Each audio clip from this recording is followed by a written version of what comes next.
The Book of Job, Chapter 1. Prologue. There once was a man named Job who lived in the land of Uz. He was blameless, a man of complete integrity. He feared God and stayed away from evil. He had 7 sons and 3 daughters. He owned 7,000 sheep, 3,000 camels, 500 teams of oxen, and 500 female donkeys. He also had many servants. He was, in fact, the richest person in that entire area. Job's sons would take turns preparing feasts in their homes, and they would also invite their 3 sisters to celebrate with them. When these celebrations ended, sometimes after several days, Job would purify his children. He would get up early in the morning and offer a burnt offering for each of them. For Job said to himself, "Perhaps my children have sinned and have cursed God in their hearts." This was Job's regular practice. Job's first test. One day the members of the heavenly court came to present themselves before the Lord, and the accuser Satan came with them.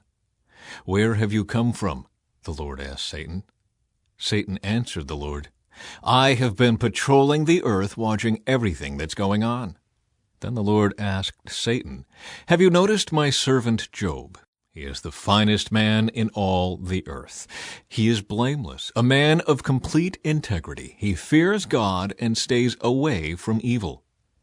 Satan replied to the Lord, "Yes, but Job has good reason to fear God. You have always put a wall of protection around him and his home and his property. You have made him prosper in everything he does. Look how rich he is.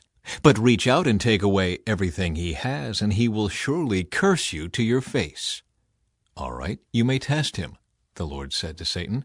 "Do whatever you want with everything he possesses, but don't harm him physically." So Satan left the Lord's presence.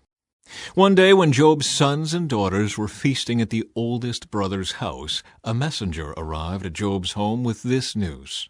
"Your oxen were plowing, with the donkeys feeding beside them. When the Sabaeans raided us, they stole all the animals and killed all the farmhands. I am the only one who escaped to tell you." While he was still speaking, another messenger arrived with this news. "The fire of God has fallen from heaven and burned up your sheep and all the shepherds. I am the only one who escaped to tell you." While he was still speaking, a third messenger arrived with this news. "3 bands of Chaldean raiders have stolen your camels and killed your servants.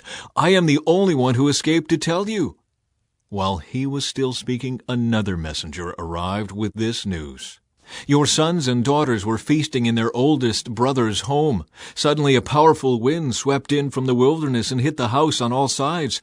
The house collapsed and all your children are dead. I am the only one who escaped to tell you." Job stood up and tore his robe in grief. Then he shaved his head and fell to the ground to worship.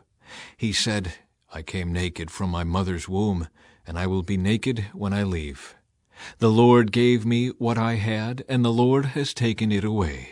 Praise the name of the Lord." In all of this, Job did not sin by blaming God.